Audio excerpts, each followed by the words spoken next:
Coming up, Chicago, more than any other city in America, truly embodies our nation's sweet tooth. And really, who doesn't like eating candy? I mean, come on. candy, crafted with love and an abundance of sugar, is more than just a treat. There's so much milk in a Milky Way. Candy won wars, built empires, and for nearly a century, it all came from Chicago, America's candy capital.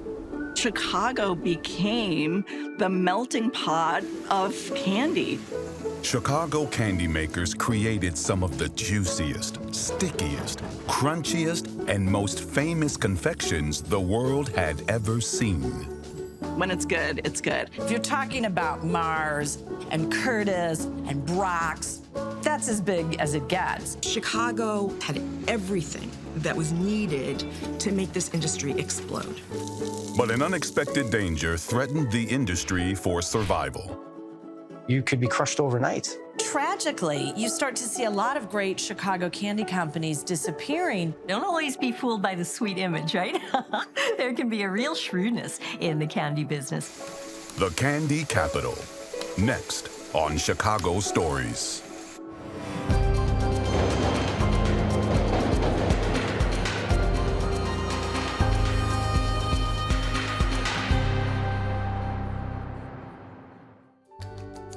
Lead support for Chicago Stories is provided by the Nagani Foundation.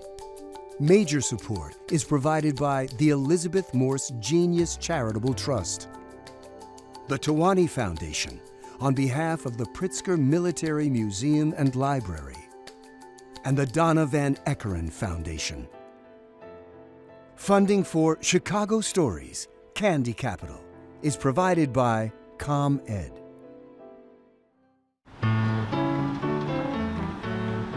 Walking into Margie's Candies on Chicago's North Side is like stepping back in time. In the dining room, customers indulge in a delightful array of old-fashioned favorites. But it's the kitchen where the old world truly comes to life, as each candy is lovingly crafted by hand. I'm making caramel. After the caramel, we dip it with chocolate, either dark or milk. Everything we make here is homemade, and we do every day. So if we're going back to the turn of the century here in Chicago and visualizing the candy industry, you didn't have a lot of tools or technology to help. It wasn't just pushing a button, it was laborious work. Early candy making is so exciting to me because it's the hand expression of love. I really enjoy to make that caramel. I love it. I like to hear when people say your caramel is very good. When people is happy, of course, it made me happy. Margie's has been in the business of keeping people happy since 1921, when Greek immigrant Peter Poulos scraped together savings from shining shoes to open a sweets shop. When his son George took the reins, he renamed it after his sweetheart, Margie. 100 years later, the Poulos family is still serving up treats and nostalgia by hand.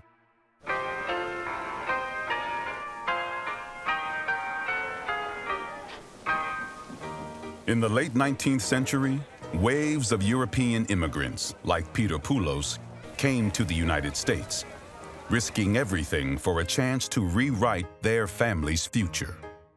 An experience like that it's just unbelievable that people were deciding that there is this country where you don't have to be impoverished for all the generations. And some were candy makers who made their way to Chicago with nothing but a suitcase, a recipe from their homeland, and a dream. These confectioners didn't only bring their ingredients and their know-how, they brought their culture. They brought their history. That's reflected in the candy. I mean, literally, the copper pot becomes the melting pot of candy. The Germans had methodology for spinning sugar into cotton candy.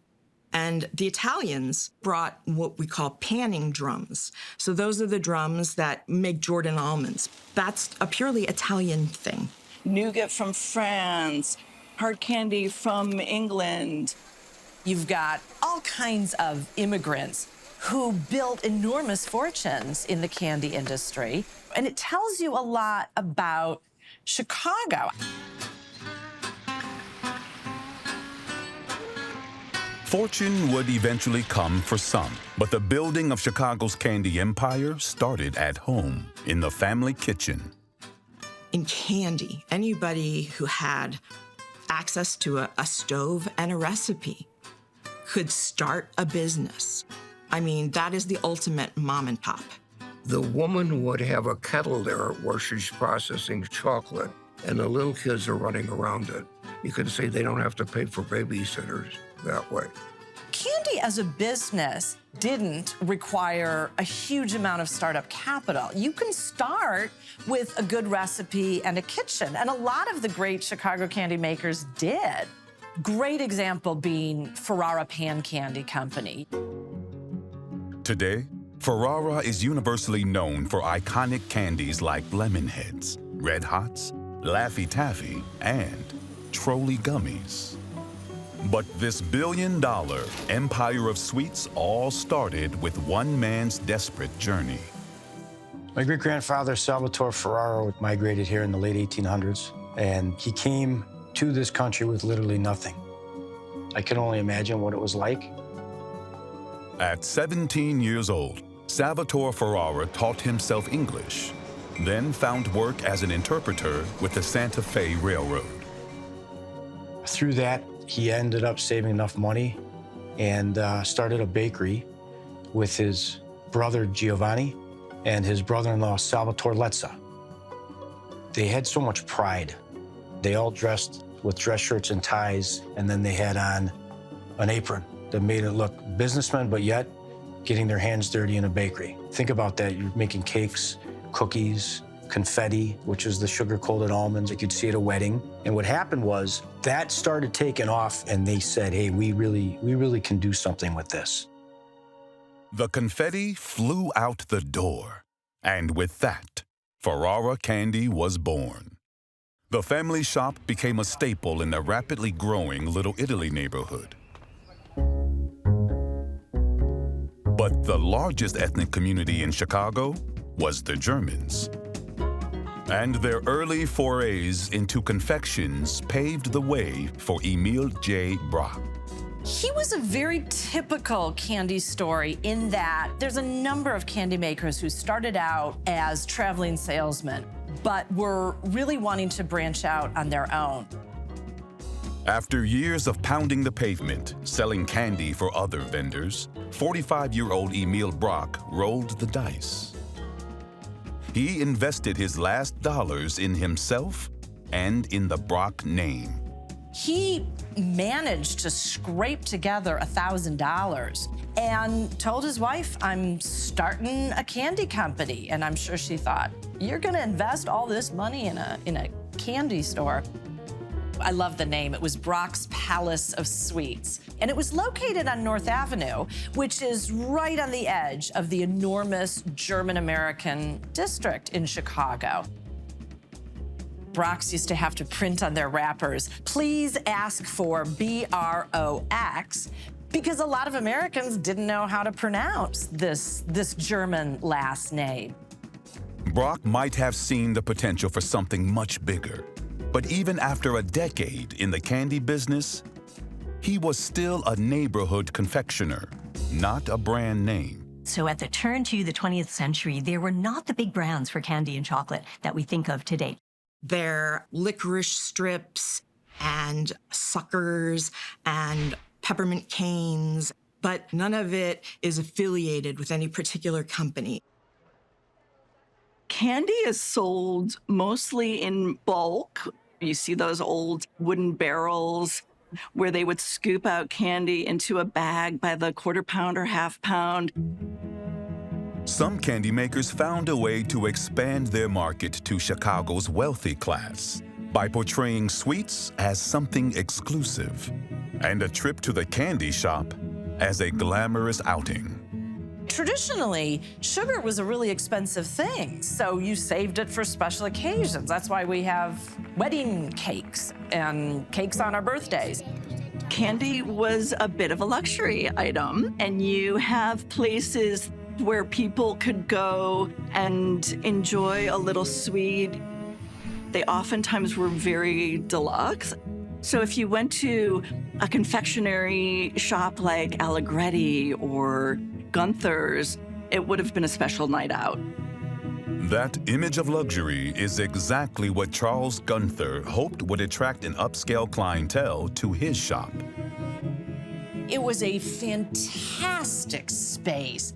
Stained glass window, marble counters, and located right in the downtown district. Gunther was one of the first candy moguls, but his shop was destroyed in the Chicago fire of 1871. He quickly rebuilt and stocked his counter with a trendy new treat, caramel. Caramels were not invented in Chicago, but Gunther is often credited with the mass popularity of caramels in the 19th century. Caramel at its essence is cooked sugar.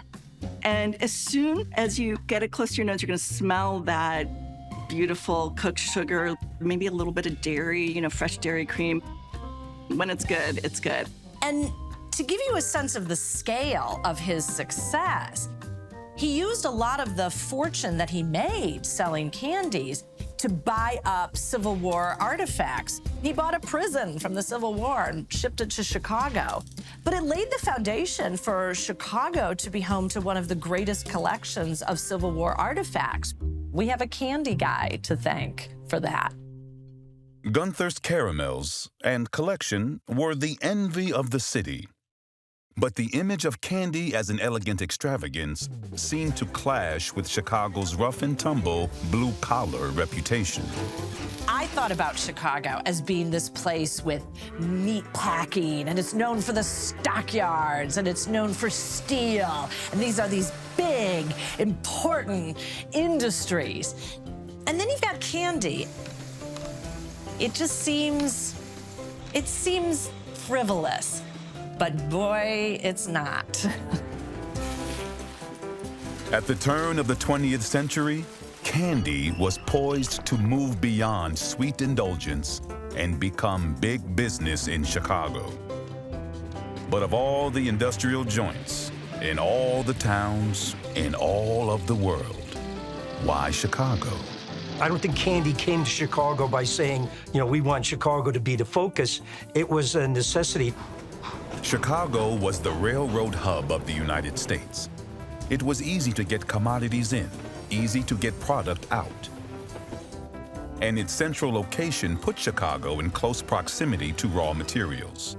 Dairy from Wisconsin, corn syrup from Iowa, and sugar beets from Michigan. Whatever the sugar beet is, I thought sugar comes from canes, and you whack it down like this. The sugar beet is where most of the world's sugar comes from today. It's kind of looking like a giant radish, and they grow as a vegetable, I guess. Before the sugar beet, candy makers everywhere used cane sugar, which only grew in warmer climates and was often harvested by slaves. Certainly, a lot of the confectionery ingredients have sugar and chocolate have a dark past. Sugar was part of the slave trade, as was chocolate. Abolitionists wanted a substitute for cane sugar. And eventually, farmers turned to the sugar beet. The crop could survive colder climates, which in the early 1900s was a necessity for any candy maker. If you are pre-refrigerated truck era and you need to get a delicate product susceptible to melting maneuvered and created and manipulated and shipped, what better place than a city that's cold 9 months out of the year some years? Chicago. Thanks to Chicago's wonderful weather, rail network, and workforce, the right candy-making ingredients were in place. But there was still something missing. Confectioners needed to get their products out to the world. And as luck would have it, the world was about to come to Chicago.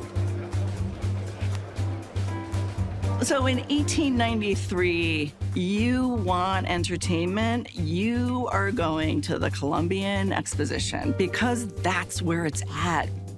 The World's Fair was a celebration of cultures from across the globe.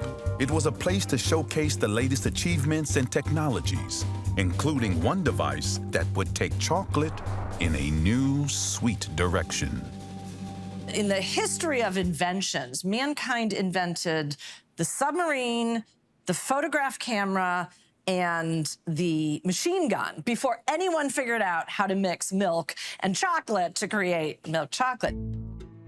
Enter German engineer J.M. Lehman. His machinery for processing bitter dark chocolate into sweet milk chocolate amazed scores of fairgoers, including one caramel maker from Lancaster, Pennsylvania, Milton Hershey. At the World's Fair, everything changed because that aroma with that deep, delicious chocolate odor, imagine if you'd never smelled that before. And he never had because it didn't exist. And he walks into this booth and he is wowed. He immediately recognized that chocolate was the future. Milton Hershey was so captivated that he offered to buy Lehman's machinery on the spot and had it shipped to Pennsylvania. I don't want to say it was called Nowhere, Pennsylvania at that time, but it was not yet called Hershey, Pennsylvania. He took the chocolate-making equipment back and started dipping his caramels in chocolate. But it's not just the machinery, it's also the introduction of new candies at the World's Fair and this idea of branded confections. Immigrant brothers, Frederick and Louis Ruckheim, sold their version of caramel-covered popcorn and peanuts, which they called Cracker Jack. And Chicago socialite and hotelier Bertha Palmer enticed fairgoers with the debut of the brownie. At that fair, it was like candy went from black and white to color. People were now getting a sweet tooth, or in some cases, more than one tooth. So by getting a taste for these treats at the fair, this primed the path for even bigger business. Now, everyone wanted a piece of Chicago candy. But in order to keep up with demand, small entrepreneurs like Charles Gunther, Emil Brock, and Salvatore Ferrara needed to pump up production. So they took a cue from Henry Ford, another industrial giant who already laid the blueprint for producing at scale. Ford is starting his assembly line, and Ford begins to manufacture Model A's and Model T's. Candy makers took notice, and they said, can we make candy in huge batches in an assembly line fashion? To go from the kitchen to the factory is an enormous leap. And the ones who were successful were the ones who were able to do that. Suddenly, if you've got machinery, the quantity of candy that you can make is vast. It's just huge. Well, when I think of the inside of a candy factory, I think of the classic I Love Lucy clip. Lucy and Ethel are out to prove that they can succeed in the working world. Now, their job is to wrap the candy. Oh, this is easier. Yeah, we can handle this, okay? But what happens if the conveyor belt starts to go faster and faster and faster? Well, comedy gold is what happens.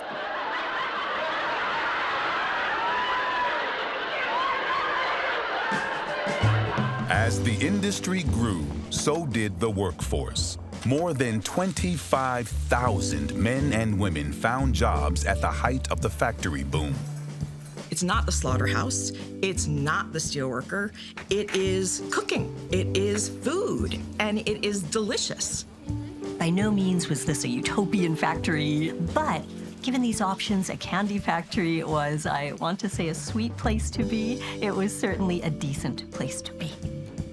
By 1929, Chicago's candy manufacturers saw sales climb to more than $65 million a year. And so a lot of confectioners realize this can make people rich, this can make people famous. And so I think it was this tantalizing combination where if you're an entrepreneur and you look at that business, it's pretty seductive. And who could resist? Many attempted to break into the industry, but the candy capital was no place for the timid. Success there called for a special type of character. Candy makers can be so clever. Don't always be fooled by the sweet image, right? There can be a real shrewdness in the candy business. And no one understood the potential quite like William Wrigley Jr.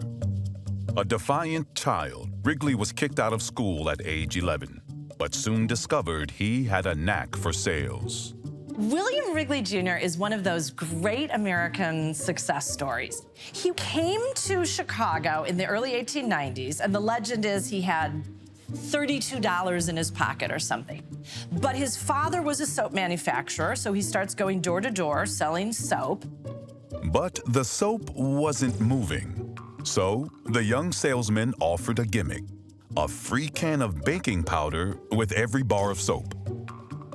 The baking powder became more popular than the soap, so he dropped the soap, sold baking powder, eventually started offering other premiums, including gum with every order. Just like before, the gum outperformed the baking powder, and voila, the Wrigley Empire was born.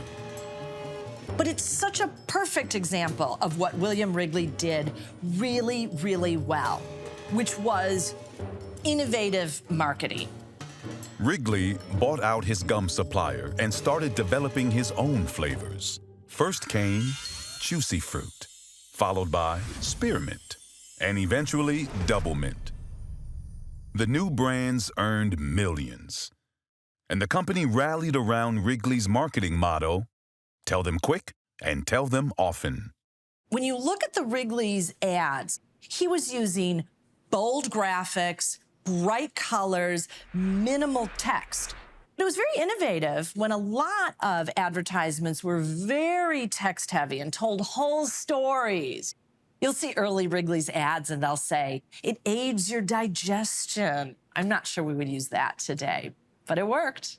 And then, of course, he had these great stunts. You know, he one time said he wanted a mile-wide Wrigley billboard, so he bought up 117 billboards between Atlantic City and Trenton just for Wrigley's ads, and mailed a packet of gum or sticks of gum to anyone who had a listing in any 1915 United States telephone directory. You know, if you can afford a telephone, you can afford gum. William Wrigley took his company public. And by 1919, the business he had started with a humble pack of gum was worth $12 million, more than $210 million in today's dollars.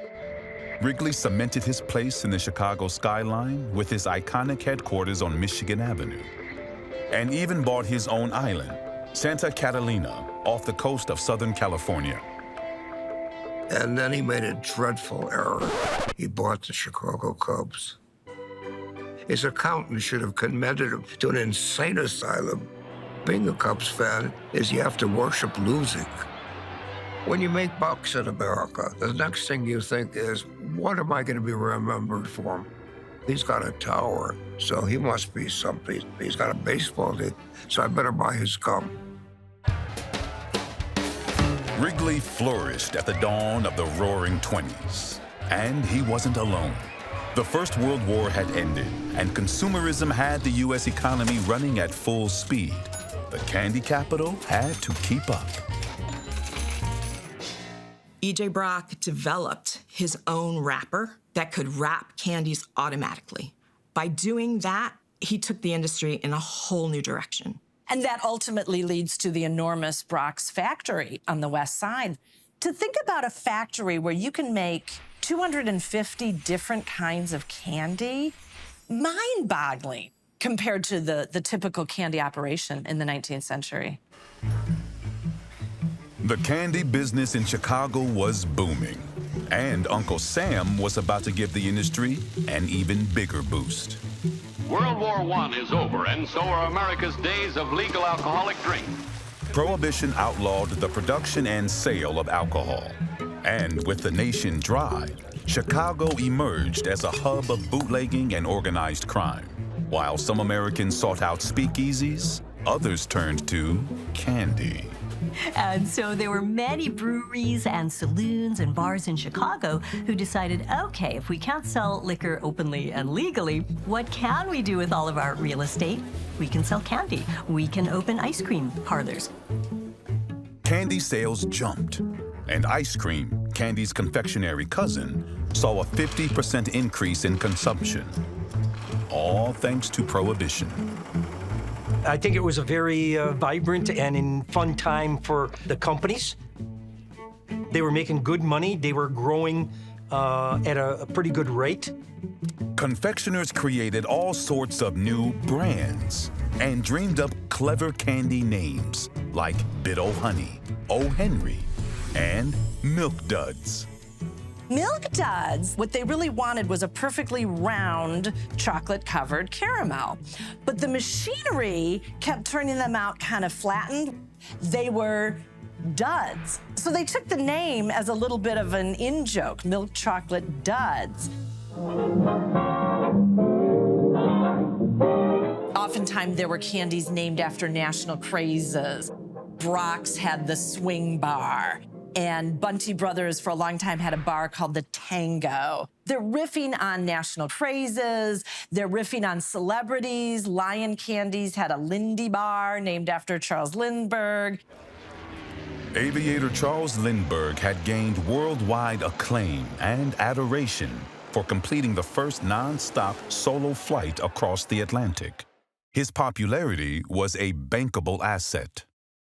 I don't think he got any royalties on it. But these are names that are memorable, and they help these brands stand out at a time when that was a really new approach for selling candy.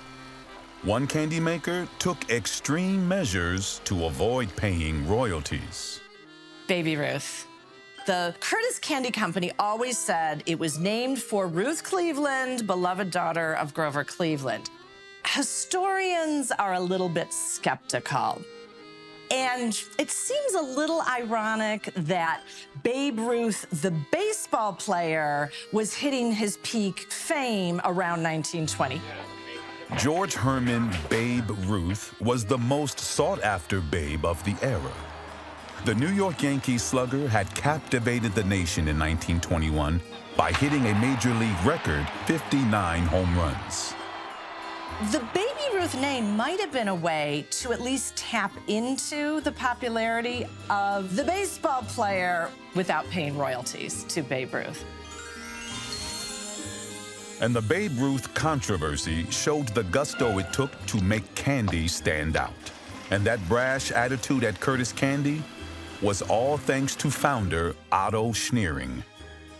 I remember a factory on the Chicago River that used to be there, that giant Baby Ruth logo on it. He was really building on William Wrigley's idea of tell 'em quick and tell 'em often. Otto Schneering created a character called Energy, NRG, who really promoted the concept that eating a candy bar was good for you and would give you energy. So he would do these metabolism tests. You know, how far can a man run on the muscle fuel in one Baby Ruth bar? And it turns out to be like 1 in 5-6 miles. I don't think anyone's running 1 in 5-6 miles by eating a Baby Ruth bar. But it's conveying this idea that when you need a jolt of energy, have a Baby Ruth bar. Less than 2 years after the release of Baby Ruth, Otto Schneering hit another home run with Butterfinger. And so Butterfinger, one of the things that makes it really interesting is not only is it coated in chocolate, but it's got kind of air pockets in it and then these little bursts of peanut butter. It's kind of fabulous. All these new tweaks, really big innovations in marketing candy, in advertising candy. They were enormously influential, and influential nationally. Remedy that stops bad breath. And candy makers in Chicago needed it because there was a lot of competition there. And no one embraced that competition quite like Forrest Mars. But his rise to the top of the candy capital began with a rocky start. So Forrest is making his way through the world as a salesman. His job is to plaster the streets of Chicago with posters for Camel cigarettes. And you can imagine that did not go over very well with the local business community. Forrest found himself arrested and put in jail. Who comes to bail Forrest out but his father, who he's never met? Forrest's father, Frank Mars, was a middling confectioner from Minneapolis. Frank Mars divorced Forrest's mother, Ethel, when Forrest Mars was a baby. And Forrest grew up not knowing who his father was, not knowing that his father was a candy maker. Frank had generated modest sales with the whipped cream-filled Marlboro bar, but had gone bankrupt twice in the early 20th century. This impromptu family reunion would change the course of Mars history. That afternoon, after being bailed out of jail, the two men sit down and they get to meet each other for the first time. And Forrest Mars is drinking a malted milkshake. And supposedly he says to his father, "Hey, Dad, if you really want to make a great candy, take this flavor of malted milk and put it inside a candy bar." And at that moment, that was the idea that led to his father going back to the candy company in Minneapolis and creating his most famous bar, the Milky Way. Fresh off the success of Milky Way, Frank invited Forrest to join the family business. Together, they moved the Mars headquarters from Minneapolis to Chicago in 1929 and built a sprawling new factory on the west side. Well, if you look at it from the street side, it doesn't look like a factory at all. And that was all Forrest Mars's idea. Secrecy was incredibly important to him, and he did not want anybody peering inside that factory. So he proceeded to decorate the outside of the factory like a Spanish monastery. Mars christened the new factory by releasing what would become one of the biggest candy bar brands of all time, Snickers.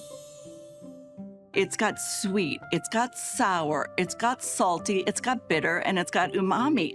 If I was to pick, one food that sort of was like the perfect consumer packaged good, Snickers would be up there.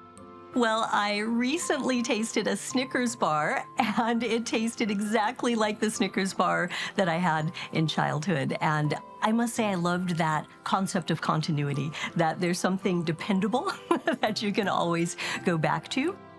The father and son duo continued their hot streak when they followed Milky Way and Snickers with Three Musketeers. Three Musketeers. I mean, my mouth waters just saying the words. Three Musketeers, the doubly chocolate cream. If somebody was looking for me at the paper and my desk was empty, somebody would say, "Oh yeah, it's 2:00, he's at the candy machine. He needs his Three Musketeers." The new candy bars pushed annual sales to $32 million in 1932. But the lucrative run for the Mars Company came at a cost to the Mars family. Their relationship is very difficult because Forrest firmly believes that he's a better businessman than his father. Forrest wanted to make it a global business. Nobody is thinking global at this time. For Frank, he has made an enormously successful company. He's driving around in a Duesenberg. He's living the life. And here comes this upstart kid telling him, "You're not doing anything right." So he offered Forrest $50,000 and said, "I don't want to have anything to do with you. Take the recipe for the Milky Way, you take the money, and make your own company." Forrest was determined to make a name for himself. He took the cash buyout and set off for the other side of the Atlantic. And it's kind of a sad story because Forrest moves to England and he's not abroad for 9 months. His father suffers a massive heart attack and dies. Frank Mars was dead at the age of 50. Control of the Mars Company went to Frank's second wife. I think Forrest always wanted to prove to his father that he could be successful. He wanted to earn his dad's love. And when his dad passed away and that opportunity was lost, I think it really killed something in Forrest.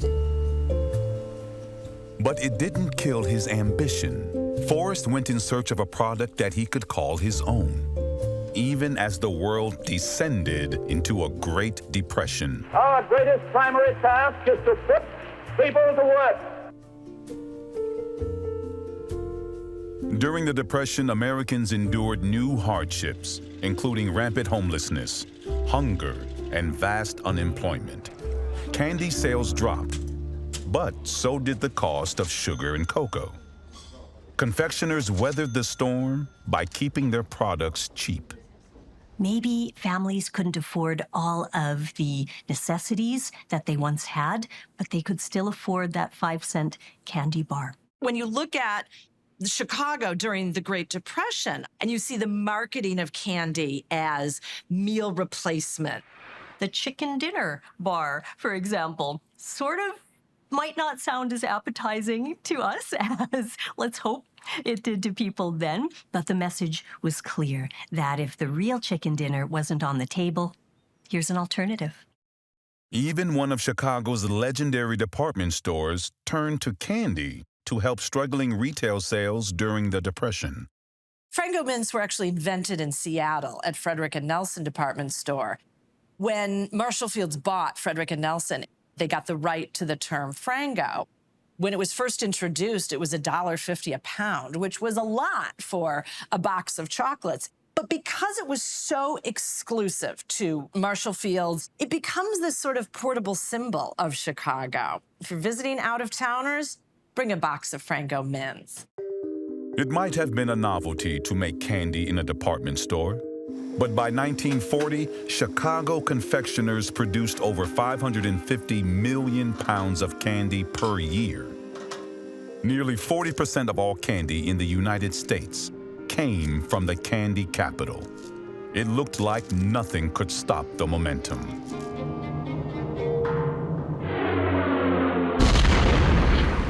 December 7th, 1941, a date which will live in infamy. When the attack on Pearl Harbor brought the U.S. into World War II, the nation's focus turned to supporting the troops, and the candy industry hit a crossroads. What happens is that a lot of candy companies start putting a big percentage of their production towards military rations. A lot of companies couldn't supply the civilian market as well as the military. Wrigley's is maybe the most famous for this. They put out billboards that said, "Remember this wrapper, we will be back when the war is over." You can look at certain soldiers. The 1943 soldiers' K ration had a stick of Wrigley's spearmint gum for breakfast and lunch and dinner. Candy in war rations was something Forrest Mars had seen just a few years earlier. Now he realized this was the opportunity he had been looking for. While he was in Europe, he saw that the Spanish soldiers were eating little lentil-shaped chocolates that were coated in candy, and they didn't melt. And Forrest was utterly fascinated, and he knew that was the product that he was going to introduce to the American market. One small problem: Forrest didn't have any chocolate, and he was persona non grata at Mars. So he showed up on the doorstep of his family's #1 competitor, Hershey. Unannounced, got a meeting with the man who was the president of the company, William Murray. And he tossed some of these candy-coated chocolates onto Murray's desk, and he said, "This is the future. These chocolates don't melt, and I want to start a company." That is what the M on the M&M stands for, Mars and Murray. Forrest had what he needed, a pipeline to Hershey's chocolate. Soon, M&Ms were in the hands of American soldiers around the world. Once he had secured that, he made Murray feel like a total peon. He never consulted with Murray on anything. The partnership was short-lived. Forrest bought out Murray's share for $1 million. In the end, the only thing that the Murray family had to show for this joint venture was that M on the M&M. During World War II, candy becomes very closely identified with patriotism. Have you ever seen a picture of Allied troops coming into a town and not handing out chocolates? You see a little kid, you're going to give them the candy. Candy consumption ballooned to 28.5 billion pounds per year in post-war America. That's over 20 pounds per person. But Forrest Mars struggled to transition his M&Ms from military novelty to the mass market. And so he hires an advertising firm and sure enough discovered kids would choose M&Ms over every other candy bar on the market. There's only one problem. Kids don't hold the purse strings. M&M's chocolate candies. The milk chocolate melts in your mouth, not in your hand. Melts in your mouth, not in your hands. And he knew that that slogan would capture Mom's attention, and it sure did. Within 3 years of that ad campaign, M&M's was the #1 candy in the country. Candy was ready for prime time. Double your pleasure, double your fun. Double pleasure is when you show you double the gun. I'm willing to bet a lot of people are going to know that song. My mother loved Butterfingers, and they make me think of The Simpsons now. Looks like you could die of malnutrition, dude. Peanut buttery Butterfinger. It's neato. And it's neato. And who could forget the wise old owl? Tootsie Roll Pop. It's coming back to me. There was a hook. There was a key, wasn't there? What was it? How many licks does it take to get to the center of a Tootsie Roll Pop? Let's find out. 1, 2, 3. It's a sort of uncalculable distance because soon you just bite it and chew it, or was that just me? A lot of people think Tootsie Rolls were invented in Chicago, but actually they were invented way back in 1896 in Brooklyn. Tootsie Rolls were invented by Leo Hirschfield and made in New York for over 70 years. Then, in 1968, company president Melvin Gordon moved the operation to Chicago and set up shop in a former World War II bomber manufacturing plant. Since 1975, Tootsie Roll has flourished under the watchful eye of Gordon's wife, Ellen Rubin Gordon. She's remarkable. When Ellen Gordon was 18, her father put her in a Tootsie Roll ad. This is when he was president of Tootsie Roll. Who would have known that someday she would be at the helm of Tootsie Roll? And she's significant because she was one of the very first women to head up a company being traded on the New York Stock Exchange. In 1963, Chicago's candy output was double New York, its nearest competitor. As for Mars, when Frank's second wife died, Forrest inherited half of her stock, and within a few years, he acquired a majority share. In 1964, he named himself CEO. The family business was finally Forrest's. So Forrest's business principles, I think, were extraordinarily ahead of their time. His understanding that a brand would have to be recognized worldwide, Forrest, from the beginning, had that vision. Forrest Mars' relentless drive transformed the family business into a global empire worth tens of billions of dollars. Forrest amassed a personal fortune, and in 1999 was named the 30th richest man in America. He had a very difficult personality, very exacting, not the kind of boss that you would really want to work for. He basically said, yeah, I'm a bastard, but I'm driven, and this is our goal. And if you want to get on board this train and work your heart out, I'll pay you. I'll make it worth your while, but you have to be just as dedicated as I am. And he got that out of his workers. Truly tremendous. Mars and Chicago's other candy royalty were at the peak of their powers and confident in their plans for succession. Ferrara Candy, the family firm that began in a Little Italy bakery, boldly opened a new factory in the suburbs. But their proudest moment would prove to be bittersweet. My great-grandfather had been ailing. He had heart issues. And when they had purchased that building, they didn't tell him yet.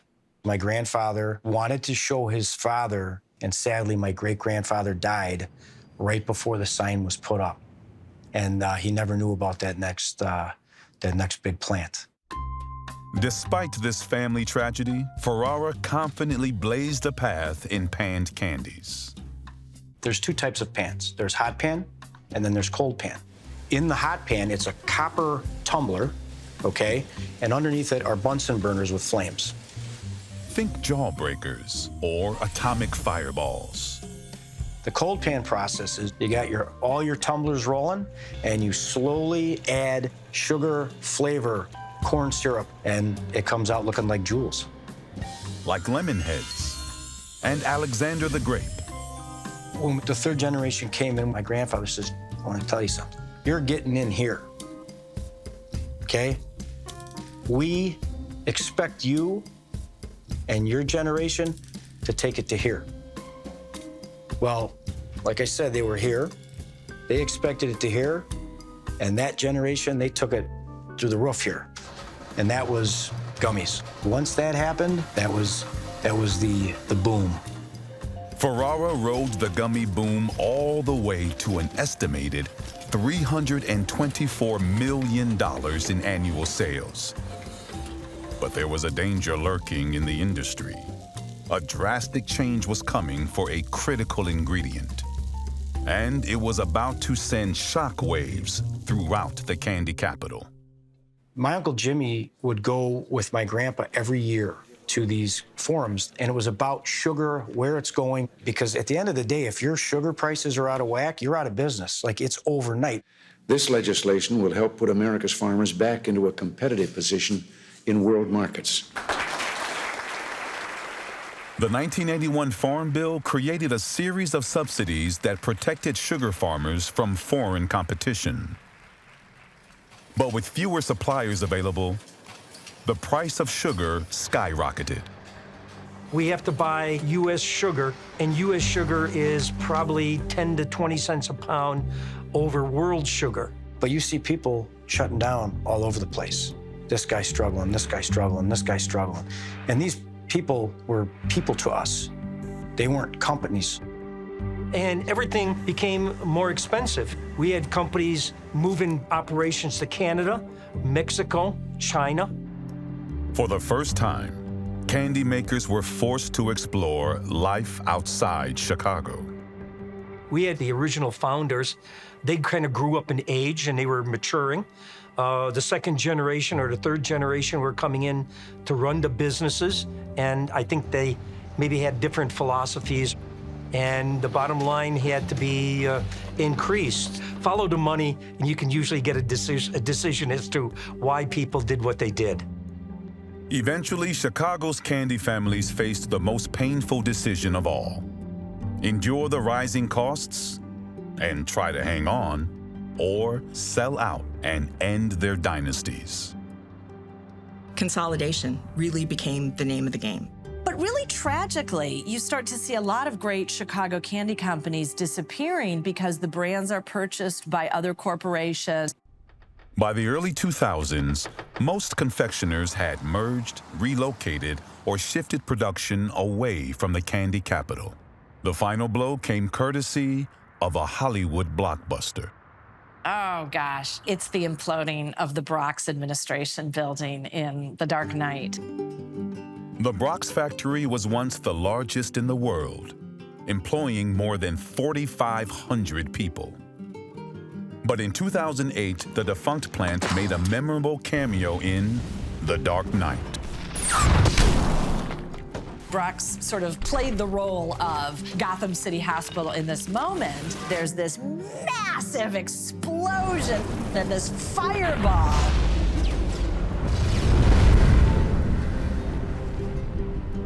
It's a fabulous moment, and it's also a really, really sad moment for anyone who absolutely adored Brock's.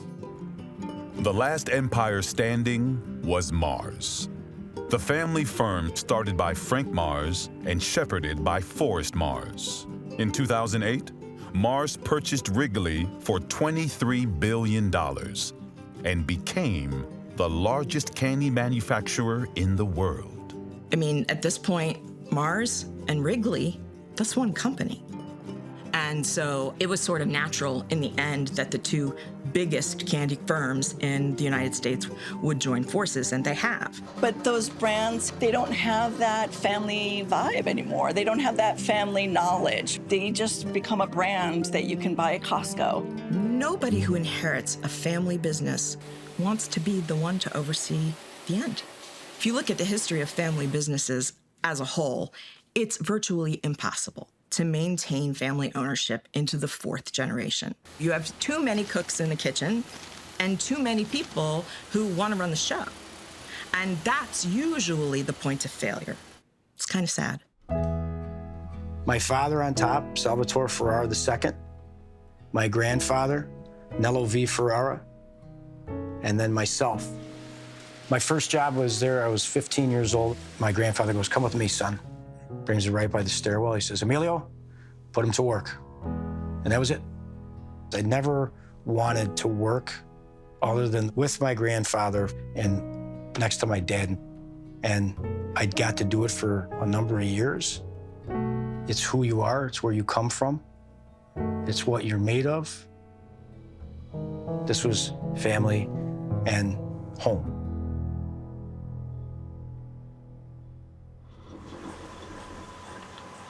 The rollers are chilled because there's a lot of heat being generated during the grinding. I hate using the word I. I think it's more like we.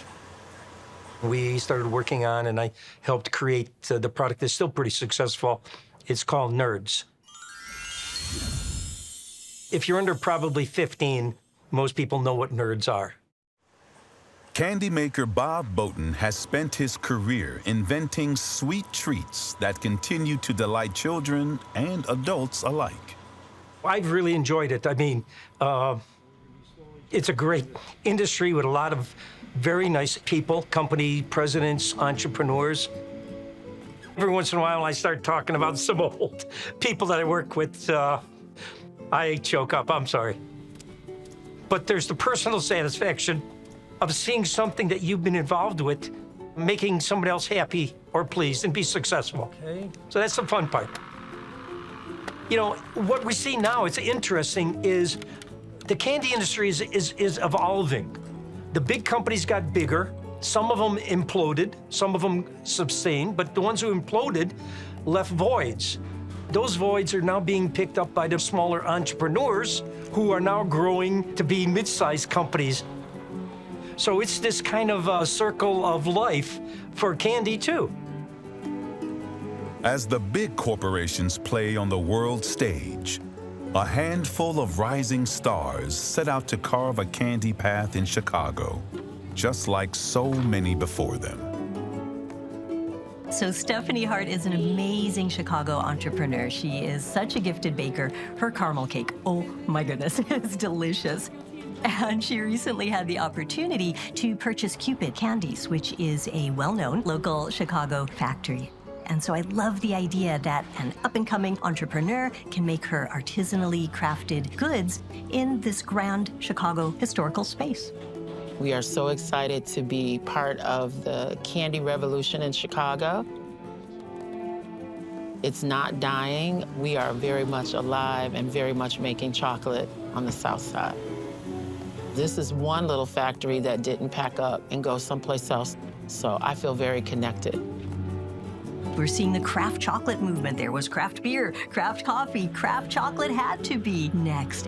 And craft chocolate is going back to the roots in the sense of hand crafting, and yet it's also pushing the market forward. For nearly a century, Chicago reigned supreme as the candy capital of the world. It's important to preserve this part of history because it speaks so much to the people who made Chicago great and the reasons that this city became such an amazing place. And though the industry has evolved and the landscape has changed, you still don't have to look too hard to see the telltale signs of the candy capital.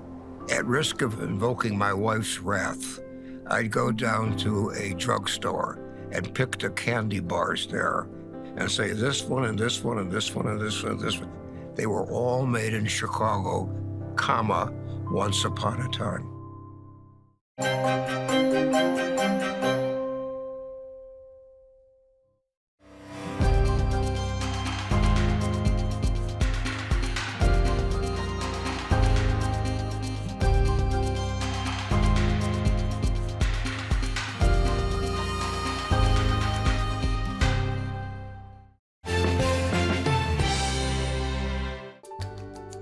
Lead support for Chicago Stories is provided by the Nagani Foundation. Major support is provided by the Elizabeth Morse Genius Charitable Trust, the Tawani Foundation on behalf of the Pritzker Military Museum and Library, and the Donna Van Eckeren Foundation. Funding for Chicago Stories, Candy Capital, is provided by ComEd.